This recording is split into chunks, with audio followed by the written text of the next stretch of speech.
Hello and welcome. This is On Screen, Off Screen. Thank you everyone for who is listening to this and or watching this. I want to start with two very special thank yous to two specific people. The first one is to our artist who did our thingamabob. I don't know what it's called. Our cover. Our cover art. That's a great way to say it. Lauren Smith. Fantastic artist. She's listened to every single one of our episodes. She has given me lots of feedback and made lots of comments. Absolutely love it. Special shout out to her. And another shout out to @NicoleBracken. First ever official comment on YouTube. So thank you. She said, in response to our conversation in our one of our last week's episodes about KFC being worse than Panda Express, she said, quote, "Panda's overrated. I will definitely go to a different Chinese over Panda any day. As for KFC, it's not that bad. I do prefer Popeyes, but if I can't get Popeyes, I'd go to KFC," end quote. Basically, she's a genius. Basically, she's super wrong because Panda has orange chicken and KFC tastes like crap. KFC has those delicious buckets of goodness, and they're always with AMW, and AMW is good. You have to admit, AMW is good. A&W is fantastic. Yeah, but they're not. It really washes down that salty chicken really well. A&W is great, but they're not always with an A&W. They're not always, but they are a lot. And for sure, Popeyes is definitely better. Popeyes is good. I like Popeyes. I've never actually gotten like a bucket of chicken from Popeyes like you would from KFC. I have frequently gotten there just like a chicken sandwich and a biscuit on the side, and that's pretty good. It is edible chicken. It doesn't taste like you're going swimming in the Great Salt Lake with your mouth open. It doesn't taste like that. No, it has a lot more flavor. A lot more other flavors, a lot of other seasonings. Yeah. It's good stuff. I don't even know what KFC does to make it taste so salty and terrible, because I doubt they're just dousing it in salt. A salt brine, probably, something like that, to keep it from going bad. Some kind of preservative. Whatever it is, it's a bad choice, and it's terrible. And like, sorry, little tangent here. I hadn't had KFC until my 20s. Oh, really? Ever. My family never got it. I always saw the commercials, and I was like, "Mom, you should get that. That looks so much better than when you get Harmon's chicken." And she'd always be like, "No, it's too expensive." And I was like, "It can't be that more expensive than going to Harmon's, right? Or Smith's or whatever you go to." It is that much more expensive. It's easily twice as expensive. I don't actually know the actual... It's a lot more. No, it's a lot more. And it tastes terrible. And they're everywhere. How are there so many KFCs? I wonder, I don't know this. I'm going to actually look this up for next week. But I wonder if KFC started before these Macy's, Smith's type places started doing chicken at the grocery store. They've always done chicken at the grocery store. You could always go to the grocery store and get like an 8-piece or rotisserie chicken or whatever. Pretty much since grocery stores started doing the delis and stuff. Really? Long time.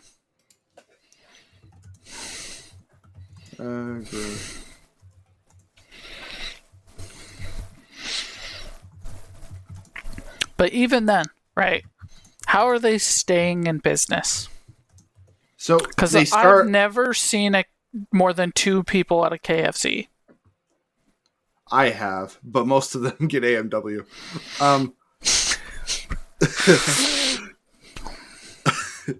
That was the smartest thing KFC ever did, is combining with AMW. Absolutely genius. but I think I'm thinking if it started before grocery stores really started doing the fried chicken thing, then they capture an audience. That audience grows up liking the fried chicken, so it's what they do because nostalgia is honestly a pretty powerful thing. And so people never switch over to what is better and cheaper because of nostalgia. Like, I eat Little Caesars pizza. I realize Little Caesars pizza is shit, but I love it, and most of it is because of nostalgia. I know that. I get it. But don't think Little Caesars is shit. I don't think it's that bad. Yes, there is better quality pizza, but it's not like bad, and it's way more affordable. It would be one thing if KFC was cheaper, right? If the better quality product is more expensive, then it makes sense for a cheaper product. But every time there is a cheaper and better product, the more expensive, worse product ceases to exist at some point. But again, there's even a KFC here on Big Island, Hawaii. There's not a Wendy's, there's not a McDonald's, there's not a... But there's a KFC. But there's a KFC. How does that happen? I don't understand. Like, could there be some? Sure. Would it be a recognizable name to me? Sure. But, like, to me, it should be along the terms of Dairy Queen, something that I've never heard, or something that I've heard of but never had. You've never had Dairy Queen ever? No. That's surprising to me, actually. The only Dairy Queen in Utah is, like, in Logan, to my knowledge. There's one in Nephi or Santaquin. There's one in Santaquin. I think there was one in Orem, too. Okay. Well, for most of my life, the one that I knew existed was way out of butt nowhere. And, like, I'm not driving forever just to try Dairy Queen. Like, whatever. I know that there's a new one in... It's near Spanish Fork. It's south of Spanish Fork. It's next to a Maverick. A new Dairy Queen? Yeah. Or something else? Oh, okay. A Dairy Queen, yeah. Anyway. So I've just never had it. But there's KFCs all over the place. You don't have a big customer source, right? Like, I went to an A&W KFC once at like noon, and they told me they were out of A&W, which is ridiculous. That's wild. How is that even possible? Why does anybody else even come here? I just wanted a freaking root beer float. And nowhere does a root beer float like A&W does. It's really so good. That's going to be our debate topic today, I think. Yeah. Is there any other acceptable root beer float alternative than A&W? I say no. Oh, Brick Oven has a great one. It really does. Well, that's a Utah if chain. You wanted to make one, right?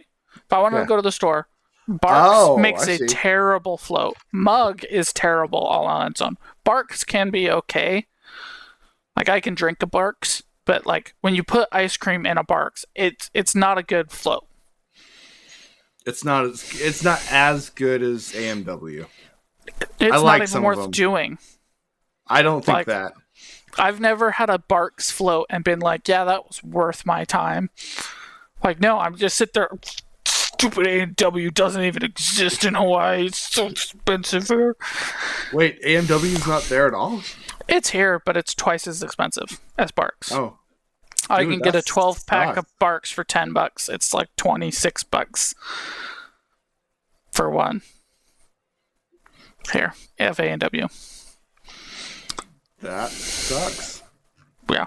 No, it's actually good because I'm drinking way less soda, so it's good. Sometimes you just want a root beer float. A&W does do the best root beer floats. It does. Yeah. I'm not to your level, but I do think it's the best one. It absolutely is the best one. Barks is acceptable. I don't know why. What's the 3-letter IBM? I want to say IBM. The like glass ones. Oh yeah. I think that's right. That's right. I think that's right. Root beer. I don't think it tastes good at all. It's not as bad as Mug, because Mug is the absolute worst. It's the KFC of root beers. No, I'm just kidding. I don't think so. I really don't like the Shasta root beer at all. Like, I think it's gross. Shasta's not very good. Yeah, it's bad. I like Shasta. I think Shasta's actually underrated for some of their sodas, but their root beer is terrible. Okay, correction. I would like to amend my statement. Yeah. Mug is not the worst root beer. Do you remember when I tried that Olipop root beer? That's the worst root. That's disgusting. That's the worst one. Absolutely terrible. It'd probably be better with some ice cream. No, nothing's gonna save it. Nope. That was terrible stuff. I would rather a Mug over that, but that is literally the only thing I can think of. Yeah, that root beer tastes like what I imagine Europeans think root beer tastes like. You know, where they think it tastes all medicine-y and gross? That's what I think that they taste. See, I thought that it tastes like... Do you remember that scene in Parks and Recreation when Ron and... what's his name have the hamburger cook-off? And what's his name goes, well, I haven't had a hamburger in a while. Same situation, but it's root beer, and the person who hasn't had it in a while is a kale-loving hippie who absolutely really wanted to make their root beer and make it taste like root beer, but they haven't had root beer in like 10 years. So they say, look, it's root beer. I made it with kale.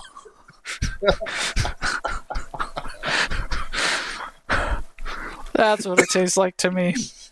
It doesn't taste medicine-y. It tastes like awful, bitter, gross, rotten nastiness. It does have like a rancidy taste.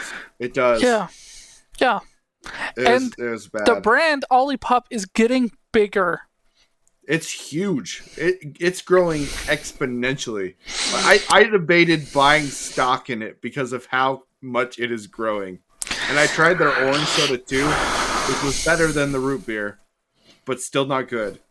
Well, that was my question. No, I guess some of the other flavors might be better, because the commercial I saw yesterday featured its like Coke replacement, a strawberry soda, and a peach one, I think. And it's like, okay, I guess maybe their fruit ones are just better than their like regular soda. I don't know. I'm not willing to buy the brand anymore. I've been hurt by them. They suck. I tried. It just wasn't that good. I would rather just get like a carbonated juice, and then I'm getting something that's healthy because it's juice, and I get my carbonation fix. And it costs less. Those cans are expensive. The little cans are expensive. I don't know. I don't get it. I don't get it either. People love their soda. I definitely would prefer the like make your own soda thing, whatever that's called. I don't remember. Yeah.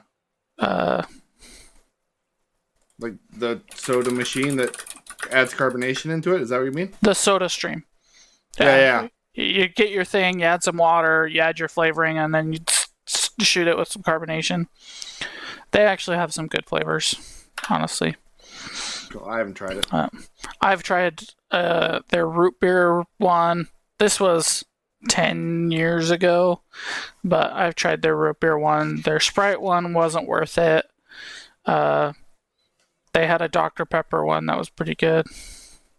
I'm sure it doesn't taste the same as it used to. I'm sure it's gotten either better or far worse, depending on if they tried to make it better or tried to make it cheaper, but... It probably is better. I bet it's better. Yeah. But I'm off soda anyway. 2025, I've only had one soda, so...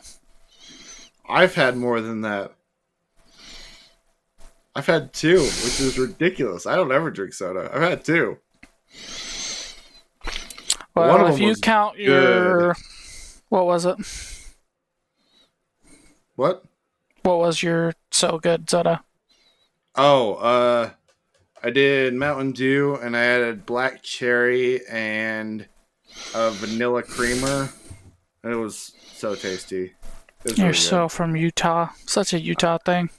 I know. I was watching a video of people who weren't from Utah, and they had never heard of like So Delicious or anything, and they were trying some of these drinks, and the first three are like, "This is ass. Why would anyone drink this?" They like two more of them, but the first one sounded pretty gross to me.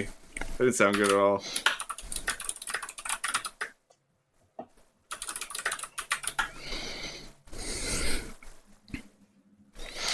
So, on one of TikTok's last days, uh, there was a video about a guy from Utah. Okay.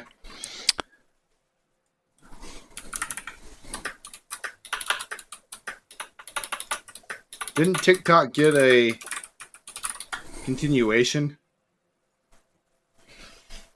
Or am I crazy? Sort of. I have heard that those who kept the app downloaded on their phones can use it again. I deleted it, so I'm not able to get it back. That's what I can tell you. But I saw a video on a guy from Utah who drinks 4 gallons of soda a day. Ugh. That's disgusting.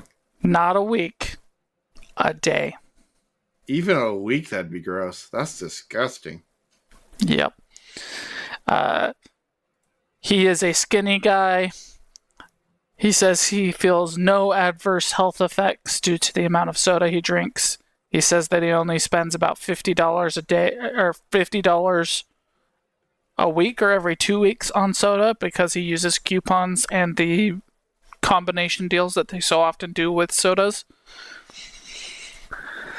And he drinks a bunch and then goes to work out and drinks lots of water. And like, this guy must just be chugging water or chugging some liquid all of the time. Like, I don't even comprehend drinking 4 gallons of soda and like a bunch of water for your workout and drinking a pre-workout and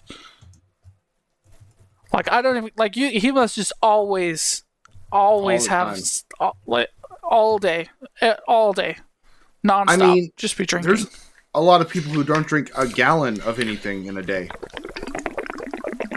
That's crazy. That is crazy. Yeah. That's so gross. That's so ugh. That's so nasty.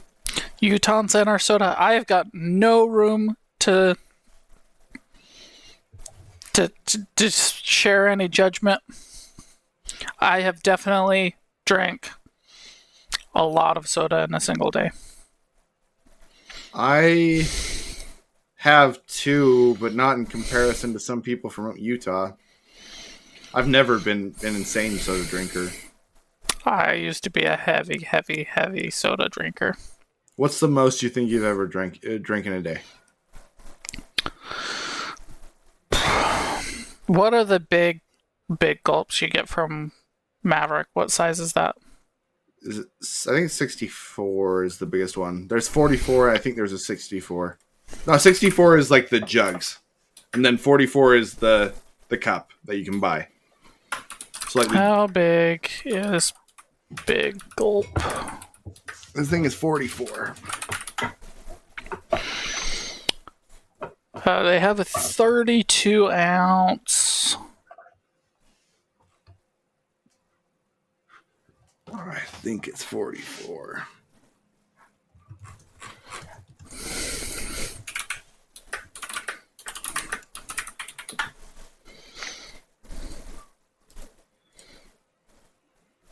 Oh, you know what? I can just go buy Sodalicious standards. That's fine. They have a 44. Okay. They do have a 44.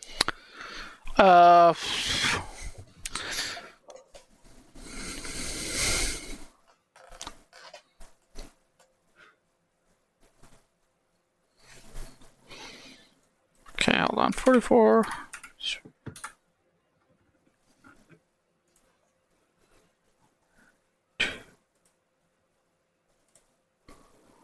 About 150 ounces ish, Okay. which is like half what the other, so like a gallon.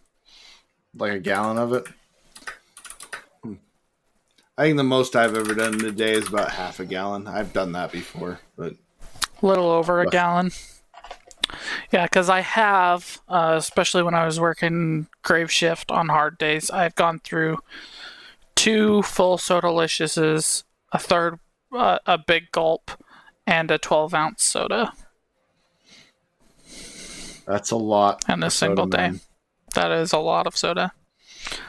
Like, we used to hang out on Tuesdays, and twice I stopped at Sodalicious, and I would be drinking a Sodalicious while we were hanging out, but I would have a second Sodalicious in my car for when I got to work.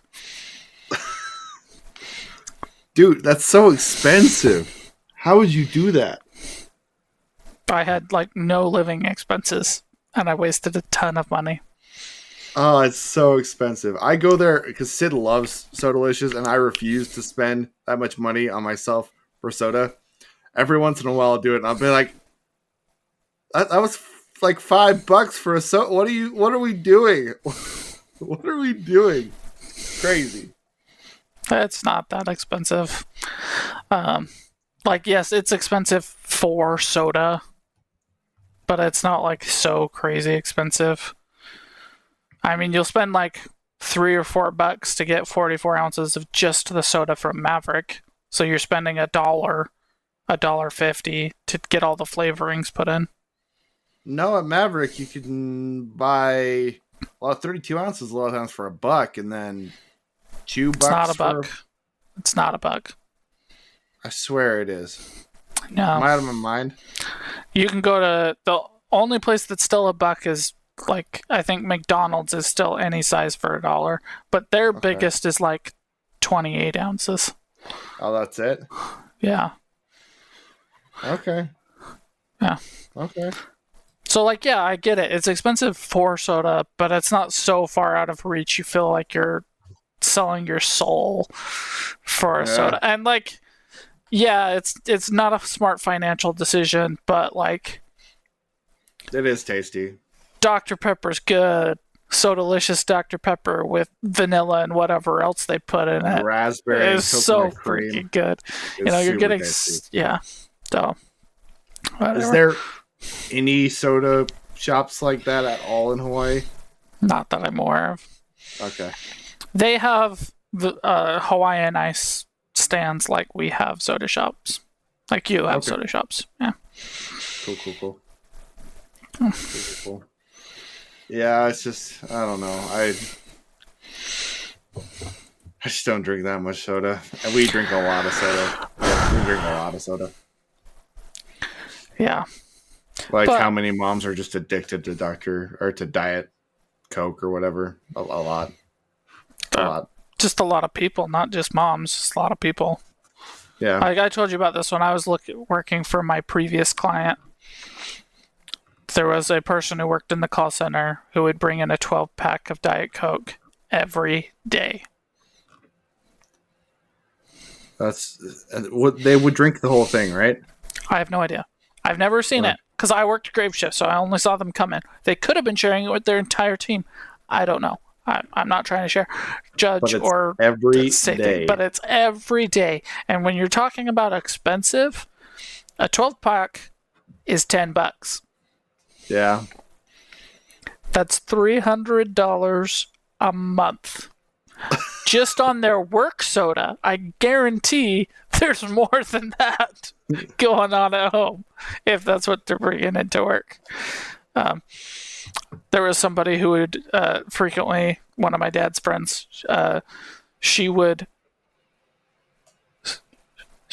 started storing her Diet Dr. Pepper in the fridge at our house. Okay. Because she needed so much of it. That's more than once. Before I would get home from work on grave shift, she would have left the house to go to the gas station to fill up her 2 big gulps. Ugh. Just 2 of them. Like, people like soda. People like soda a lot. And to be fair, soda's good, and I've got no room to judge. I love an ice cold Dr. Pepper with some ice in it. It is so freaking tasty. It's just, yeah, I don't know. But you're sitting here like it's so bad for you. And you're right, it is. But everything is bad for you these days. Like everything. Yeah, but like I love ice cream, right? Ice cream is one of my weaknesses for sure. But at least ice cream, I would like. I got protein from it or something. Soda is just like, here's some death. Drink it. Drink the death. Other than you finding it tasty, there's literally no benefits to it at all. Hydration. It has water in it. That's true. It does have water in it. If soda didn't have water in it, I would definitely be dead.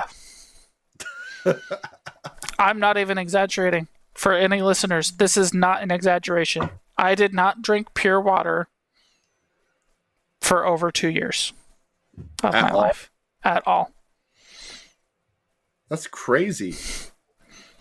I had not had a glass of water for over 2 years. I had not stopped at a drinking fountain. I had never just drank water.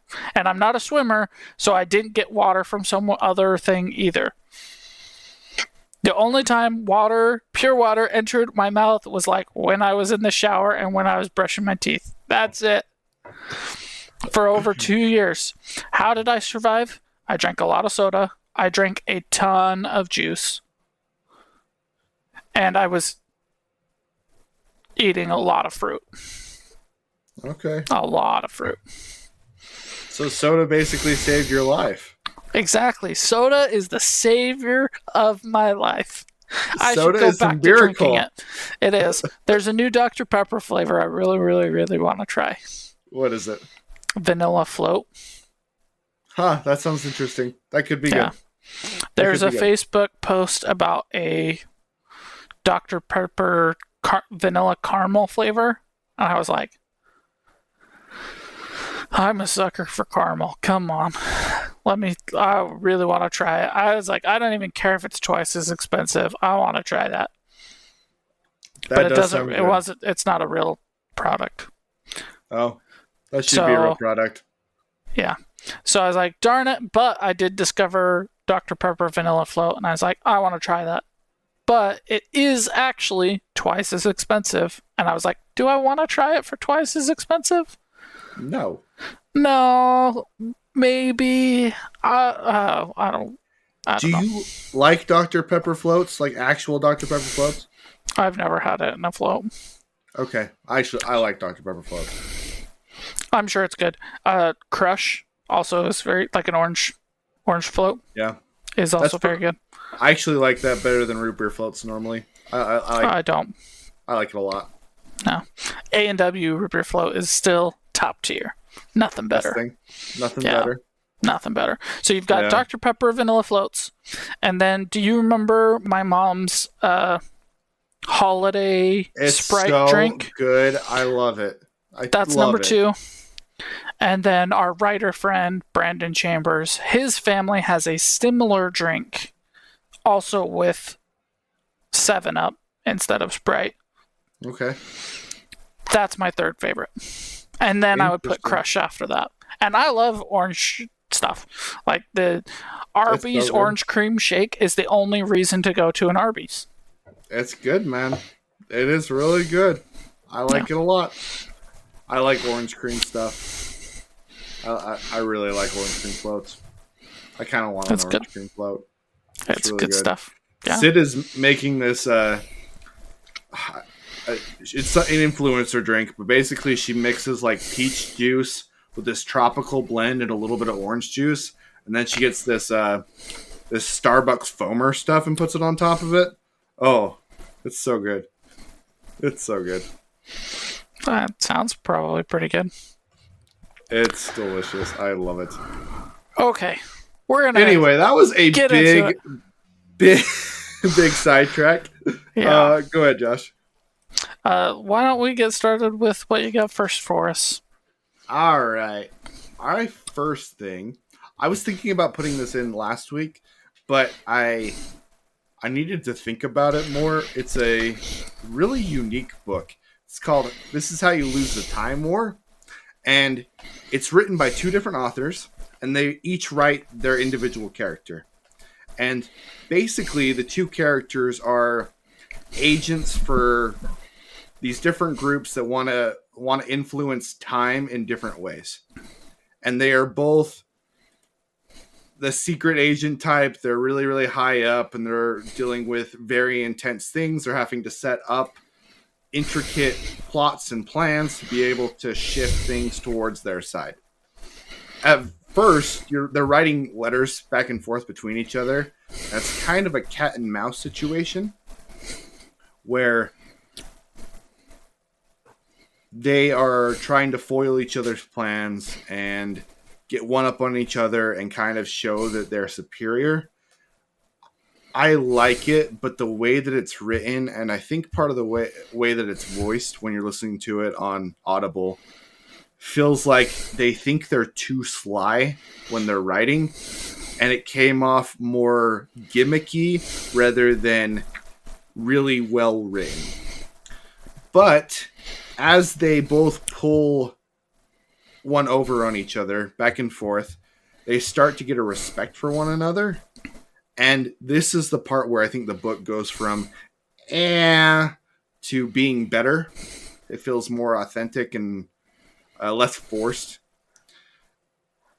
As they go back and forth, there gets to be this love story that comes together, and everything is written with this purple prose. It's very lyrical, it's very poetic. And at the beginning, where it feels so forced, it comes off kind of cringy. But as it goes along, it's like the authors got more and more into their element, and it becomes something that is honestly very, very beautiful. And there's a love story that takes place that I don't really want to spoil because it is interesting, where you have a little bit of a Romeo and Juliet aspect. They're both on these different sides of the time war. There's the star-crossed lovers kind of a thing, but the love feels authentic. It feels like it's earned. It feels like the characters really respect each other. And the writing is honestly beautiful. If you're not into poetry at all, you will absolutely hate this book, for sure. Don't read it. You won't like it. If you do like poetry, the end of this book is fantastic, and each character bounces off each other really, really well. And because you have two different writers that are writing both Red and Blue, that's the characters' names, each one has a very distinct voice. And without looking at, well, was Red, this Red said this, Blue said this, you can easily tell. And it adds a lot of nuance to the story. The thing that I would have enjoyed better is a few more answers, because I don't know why they're fighting this time war. I don't know how they're influencing the time war. I don't know what the main goal is. I just know that these two characters are good at what they do, and that their progression is interesting. I also really like the end, and that gets me to something that we talked about a couple weeks ago, where I think a lot of these stories that are done by like Shakespeare or Tolstoy, whoever it is, where they come up with a idea that then gets taken into the rest of English literature, it becomes part of our zeitgeist, like Romeo and Juliet, do get improved upon. And I think this is a perfect example of that. It is a Romeo and Juliet story, but it is significantly better in my mind than Romeo and Juliet, and actually has an ending that feels satisfying versus an ending that feels pointless and unbelievably stupid. But yeah. Do you still think you'd feel that way about Romeo and Juliet if it was a nuanced thing like it was when it was first came out? That's an interesting question. I don't understand how people liked that ending even back then. I've tried to think about it from that point of view, and it just seems like a dumb ending no matter what way you approach it. Like, there's things in the Bible, the Old Testament in particular, that just don't make sense to me. And even when I try to look at things from from their state of life and the way that they lived, I still don't completely understand it. So I've tried to look back at something like Romeo and Juliet, but I still just find it dumb. It's a dumb ending. It really does not make a lot of sense to me. That doesn't say that something like Hamlet isn't really, really well done, because it is. That one makes sense to me. It makes sense why someone would like it. Okay, Romeo and Juliet doesn't. Oh, go ahead. Okay. I kind of ran So, no, you're good. What do you think of The Prestige? I like the movie. Yeah. Good movie. What do you think of the ending of The Prestige? The whole twist, is that what you're talking about? It is. It's a good twist that's kind of feels contrived and a little bit over. What's the word? A little bit over dramatized, but doesn't ruin the movie. Does that make sense? Yep. What do you think of Fight Club and its ending? I know you like Fight Club for some unknown reason, but what do you think of the ending? Fight Club. Kind of the same thing, to be completely honest. I don't think that he would be able to put bombs in everything like he does. I don't think that feels realistic. It's telling a aspect of the story and is over dramatized. Okay, but doesn't ruin it? No. Okay. Inception, what do you think of its ending? I do not like the ending of Inception. Why? Because it doesn't give me answers, and I hate not having answers. Interesting, because whatever the director I was talking about last week, you said often does that, and you liked him.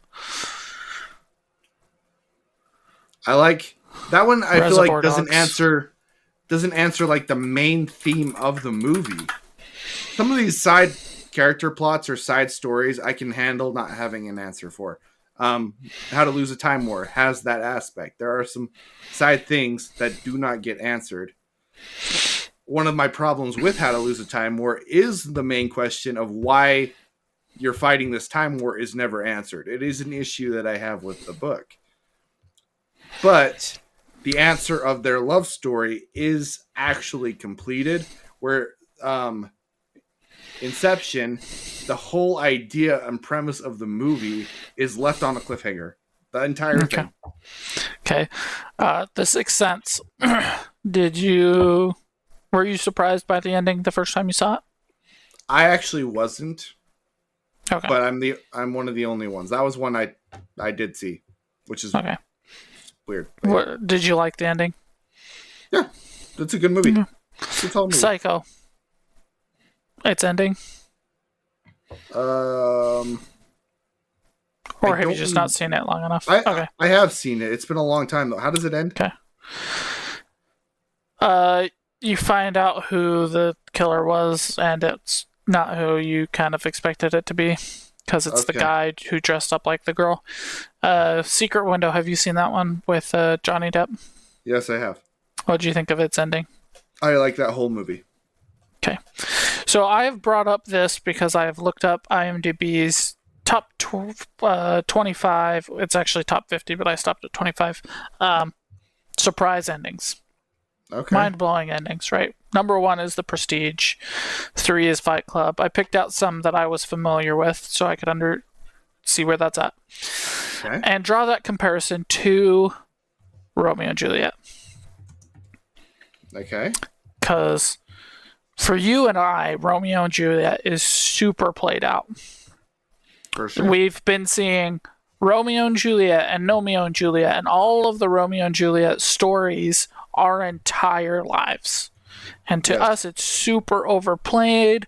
Even the ones that do the different ending where they don't die and they end up happily ever after, we've seen it over and over and over again.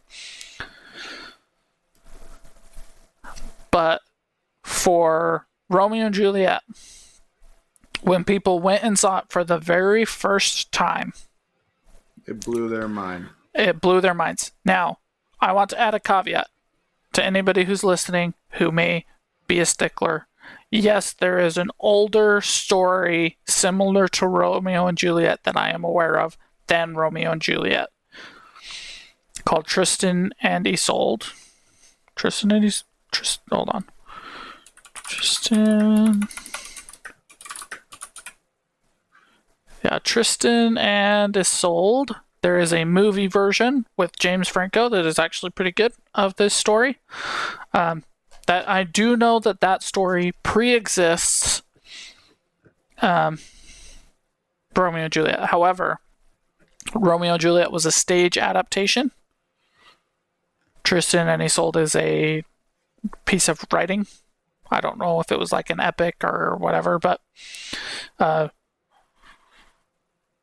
so these people, during this very hard time in their lives, went to a theater. They say it saw a live stage production of Romeo and Juliet, which I think we can both agree would add a lot of emotion to it and a lot of being in the moment and being a part of the crowd. Okay. And they are all expecting the traditional love story to play out where they both live happily ever after, and they don't. To them, it was the big shock twist ending that nobody saw coming because it had never really been done before. Yeah, especially in the general zeitgeist of the time. Yeah. So that's why I brought up those other movies, is because to you and I, we look at those movies and go, wow, what an exciting twist ending. Mm-hmm. I'm not big on that. I too was just, I think I was made aware of Sixth Sense before I actually saw it. I don't actually remember, but I the first time I saw it, I wasn't surprised, I can tell you that. But we look at those other endings, and I like Inception, and I like its ending. I actually love The Prestige's ending. I thought it was a very creative, interesting twist versus we don't really know how this is going to work, so we're just going to throw this together kind of a thing. It actually felt planned out.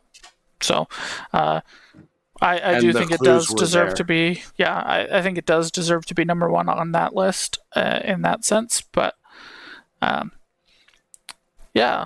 don't like Fight Club, so I don't like the ending. But most of those, they're good endings. They're good twists. There are a lot of things I didn't really see coming. And is The Prestige your favorite twist? Yeah. Yeah? Okay. Yeah. Just off the top of my head, yeah. Because it's one of my all-time favorite movies. That's great. It's a great movie. And there's no other twist that comes to mind. That one's great because you can clue it together. I love the Planet of the Apes twist, but it's very hard to. It just kind of happens. There's not really a clue until the old one. You. Yeah. Oh, yeah. I didn't like the old one. I was very bored during that one. Oh, I love that movie. Yeah, the old one is why I held off so long on watching the new ones. Okay, because you just didn't like it. Because I did not like it one bit. And then obviously the Star Wars twist is really good.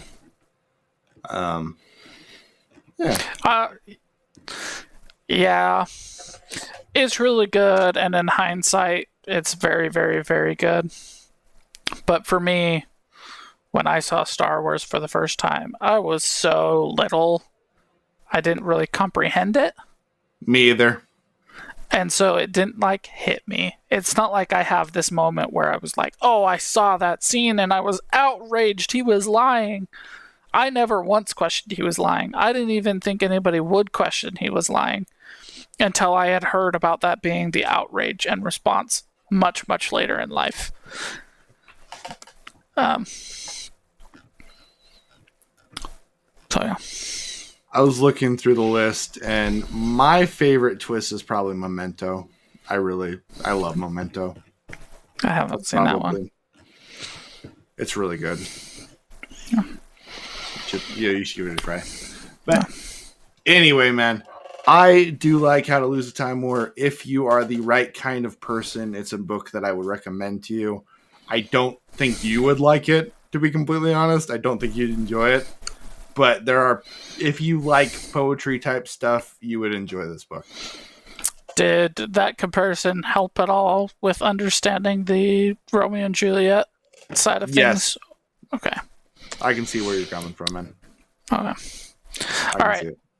My topic. I'm so excited to talk about this. No, I'm just kidding. It Takes Two. Cooperative big game from a few years ago. Mm-hmm. I have never played a game in my life where I have thought every single thing I've heard about this game, movie, medium is accurate and true until I've played this one. Interesting. Every single reviewer who says this is such a great cooperative experience, absolutely. Every single person who says that the art style and the animation and the story is really well put together and is really great, absolutely true. Every single person, every single thing that I've heard about this book, or not this book, this game, is accurate. And even the ones who say that it's a difficult game to play when you're a child of divorce, that is also a very true thing. So, who did you play this with? I played it with Lauren. Okay. What was? I'm really interested. What was difficult about it for you? So, it's very common for children of divorce to say, "It's my fault." Okay. This is only happening because of me. Okay. My parents didn't have problems before me, so I must be the cause of these problems. And not only do they show that in the game itself through its direct storytelling, they make the daughter, in this case, directly responsible for fixing the relationship. How do they do that? Because I don't get that at all. She's the one who turns them into dolls. The whole objective is to get to her. She's going to fix everything. Getting back to her and making her cry is going to fix everything. We have to go through these things to get back to her. Is the whole motivation for the game. For both characters. Doesn't she... I mean, in the game, they do make her cry. And then they realize that doesn't get them back. What gets them back is really coming closer together and being caring towards one another and being loving towards one another. So isn't that just the first part where they're actually thinking the wrong thing? Not the actual lesson? So let me give you this, right? If I said this in the cynical sense, if I said the moral of the game is that two parents should stay together for the good of their family. Okay. Is there anything that contradicts that statement in the game? I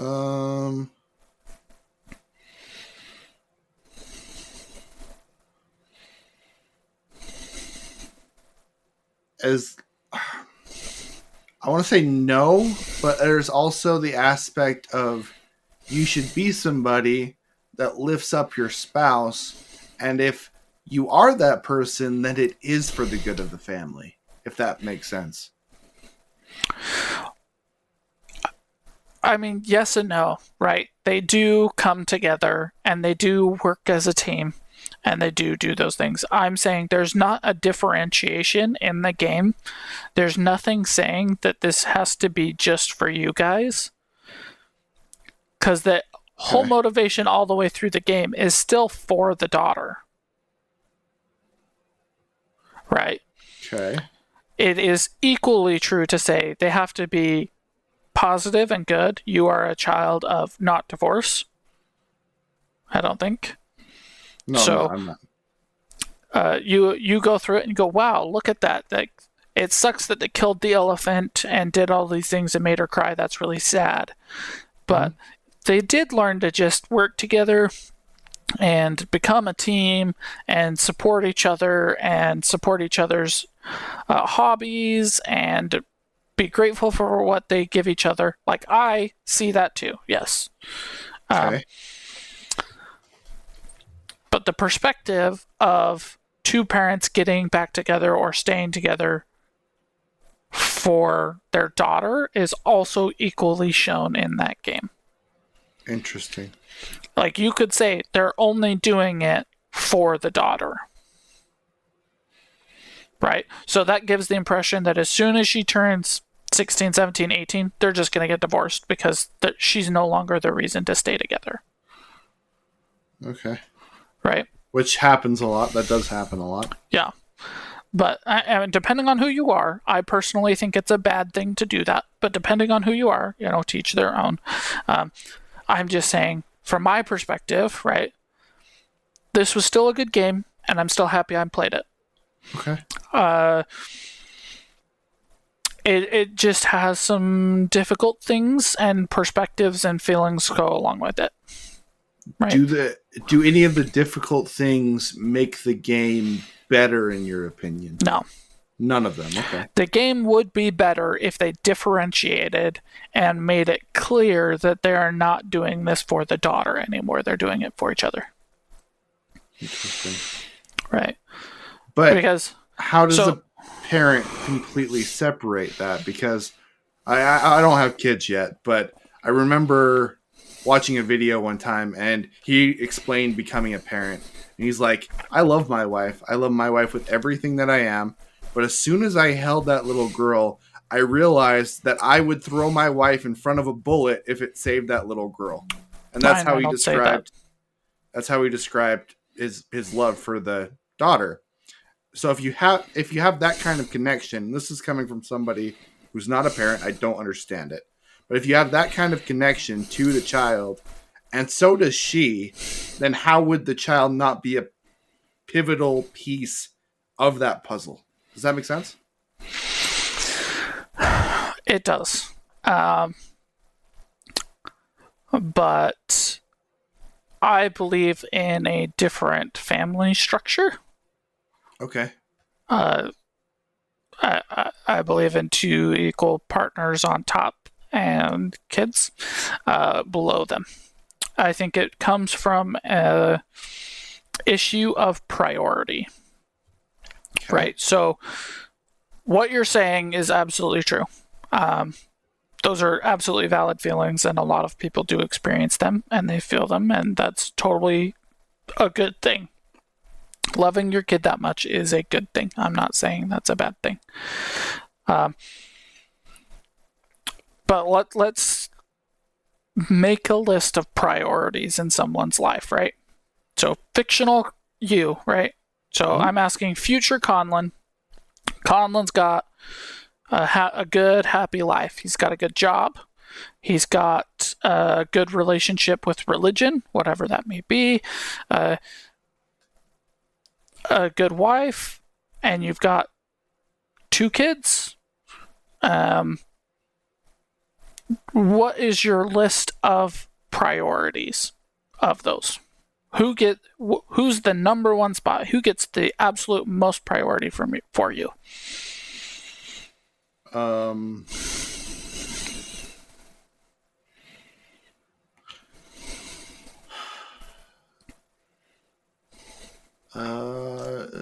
Honestly, probably my kids. Okay. And what's number 2? Who gets the second spot? My wife would get my second spot. Third?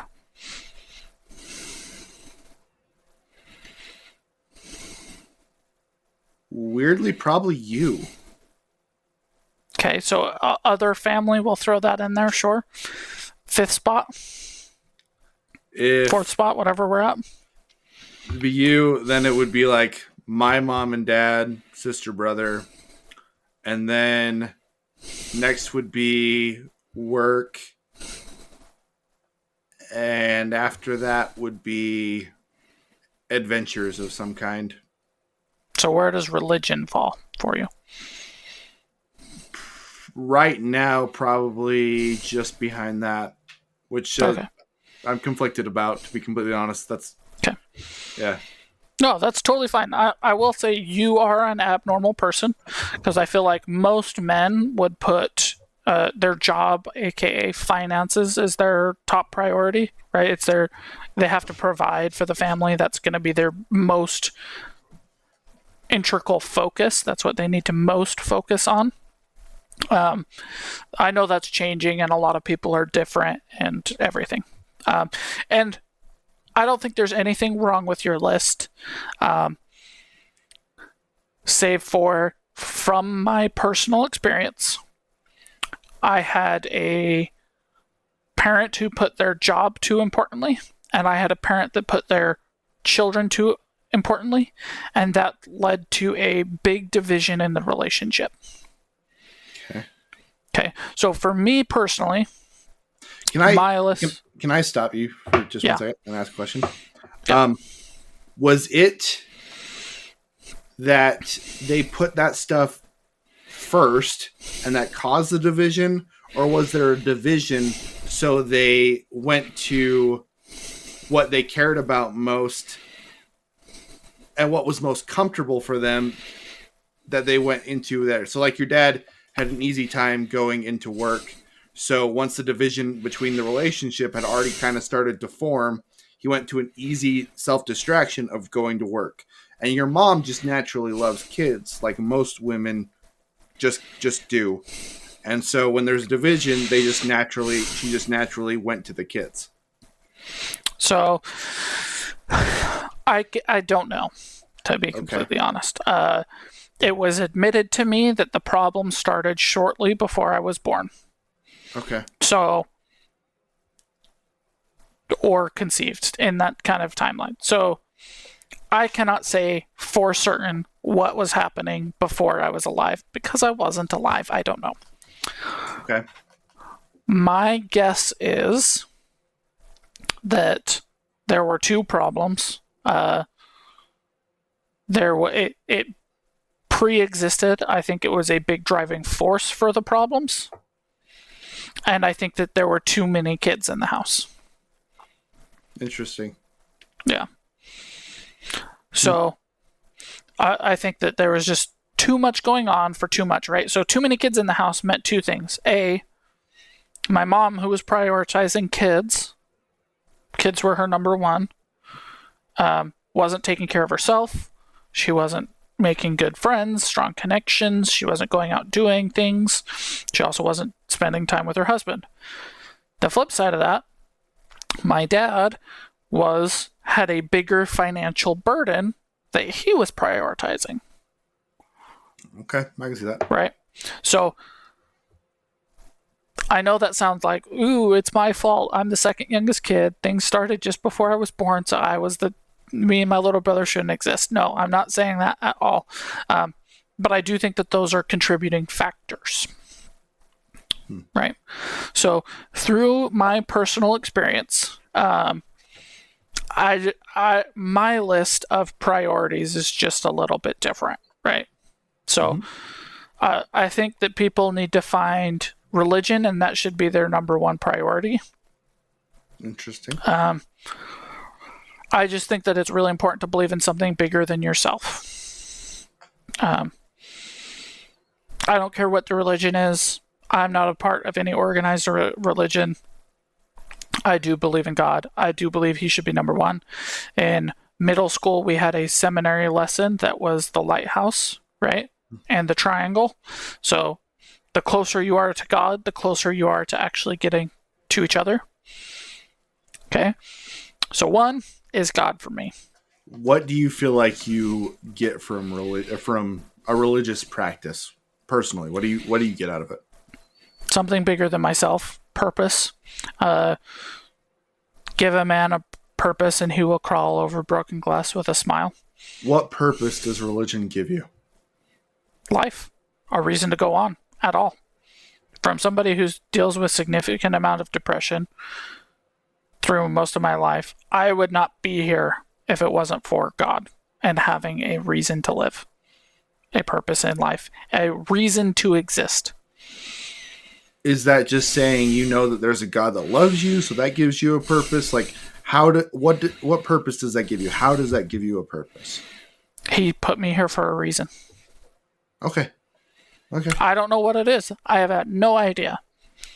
But just for some reason, he said, you need to be here at this point in time, has been a lifesaver for me more than once.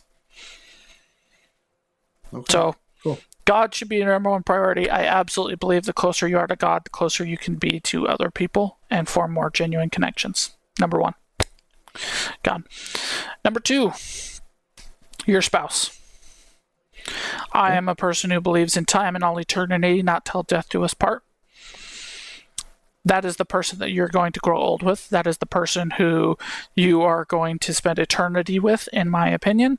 That is the person who, when your kids are 18 and leaving the house, or 14 and telling you that they hate you, that is your biggest teammate and your number one person. And I believe they need to be prioritized as such. I also believe that when you do that, you show your kids what they should be expecting and demanding from their future partners. What? Right. So if they see a happy relationship or a healthy relationship, when they get into these relationships that are all too common, they're not going to put up with the crap. That's what I believe. I'm a big person of bigger, I think it's like 80-20 nurture versus nature. I think nurturing has way more to do with it. And so you be that example that you expect your sons to be a good husband to their spouse, and you show them what it's like to treat a woman, and you show your daughters what they need to have in their life to have a healthy relationship, and that they need to be the number one priority of their spouses. Right? So again, this is just my perspective, because when I was getting older and whatever, my parents didn't have that reason to stay together, so they drifted apart because no more kids. What do they have? They're living with this person. They're not teammates with this person. Third, should be your kids, and fourth should be finances. Right. So you gotta go to work. You gotta work. You have to provide. I understand that. That is a big part of being a parent. But your work should not come before your family and your kids. All the time. I understand that every job is going to have times that you're going to miss something. But if your job is making you miss everything, you should get a different line of work. Yeah. Or you should just stop working as hard as you do. Plain and simple. So that's my list of priorities, and how I would do it if I were to find somebody and get involved with them and possibly ever have kids. Because that's just where I view a lot of the problems is when you prioritize kids before your spouse, you end up neglecting your spouse and you grow more distant.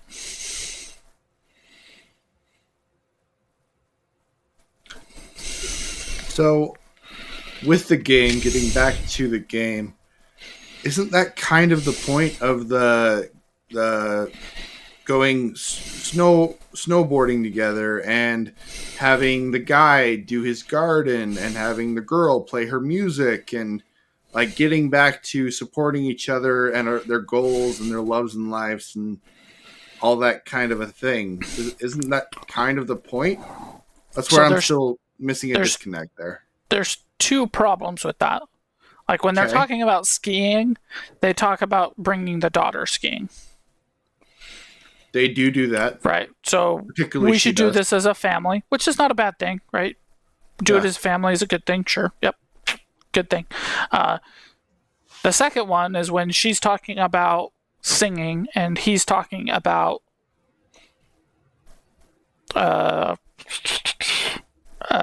gardening. Sorry. Gardening. It's about themselves. I do think taking care of yourself is important.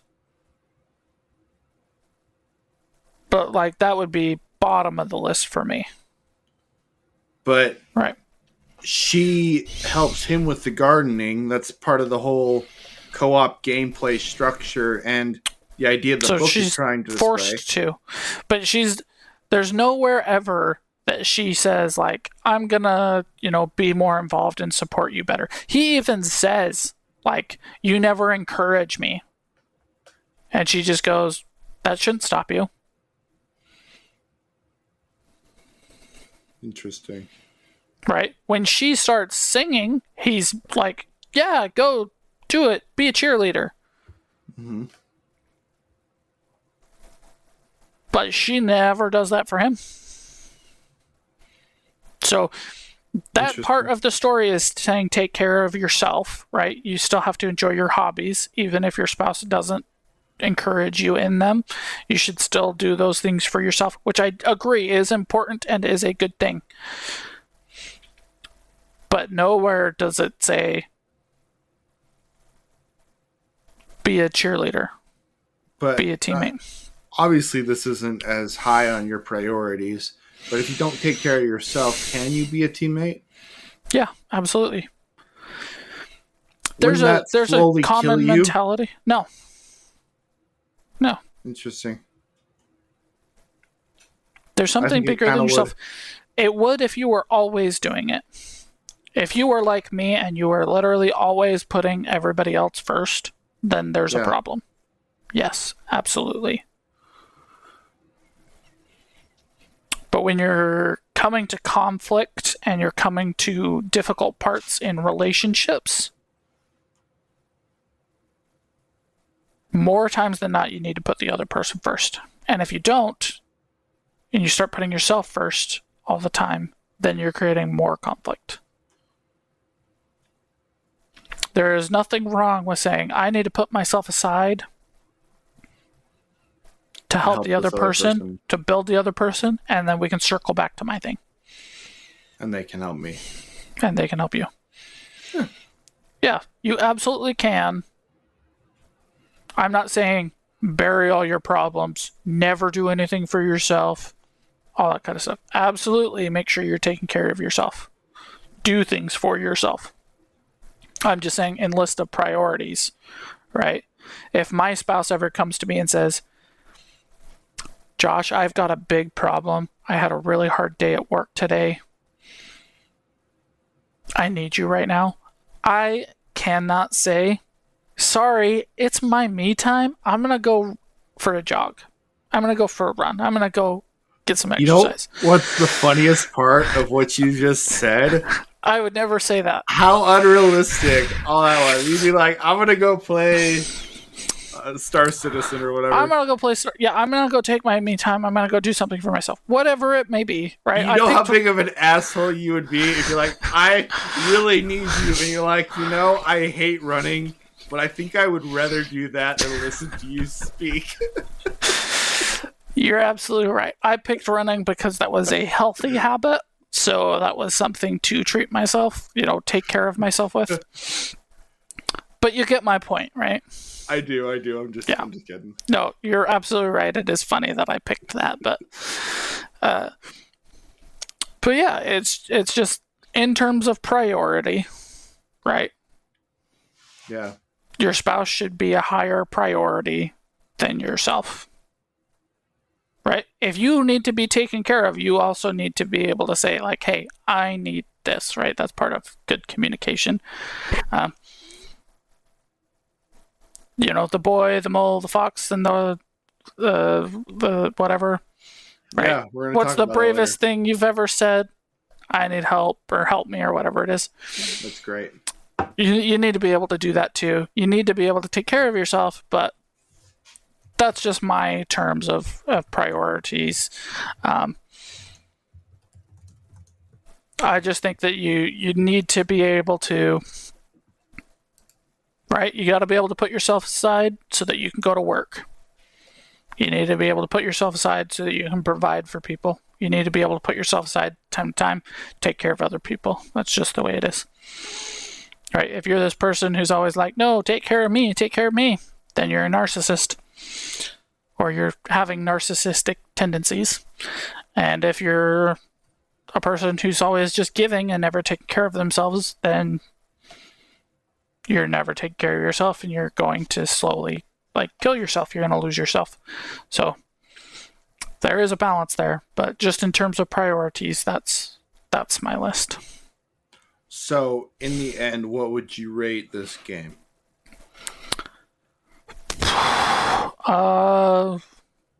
7 out of 10. Okay. I mean, I would love to say 8.5 out of 10. But if I gave it that 8.5, I would put it as big asterisk. Children of divorce may have a tough time with this game. And I would put that on as when they give seizure warnings before you even start playing a game. I would put that up there. Yeah. If they put that in the opening thing before you even start the game, I would say 8.5. It was that difficult for you? Yeah. Wow. Yeah. Oh. I've got another friend who I've just told to play it, and he's playing it with his girlfriend, and they were divorced to it. I'm interested in what he'll think. It's pretty amazing that it hits you that hard. Well, that's just when you see things play out, right? The little girl runs away. Yeah. Ask children of divorce if they'd ever thought to do that. Or wanted to do that. Or thought that would help.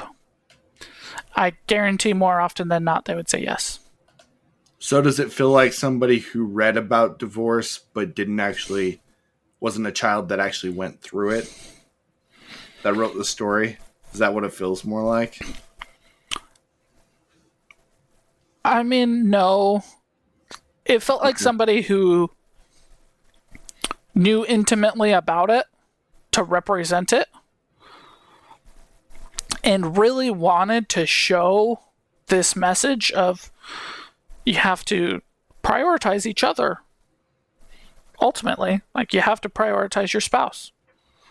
You can't prioritize your job over it, and you can't prioritize your child over it. You have to prioritize. That's ultimately what they're trying to say. But in doing so, they forget to take care of those harder things for people to see and actually show that that's what they're trying to purvey. If they were able to purvey that, would the hardness of the material still make it a game that you would not necessarily recommend to people who have gone through, who are children of parents who've gone through divorce? If they were able to convey it, I would recommend that they did play it. Okay. Because I got my examples of a healthy relationship from outside my family, but I'm lucky that I was able to do that. Interesting. Right?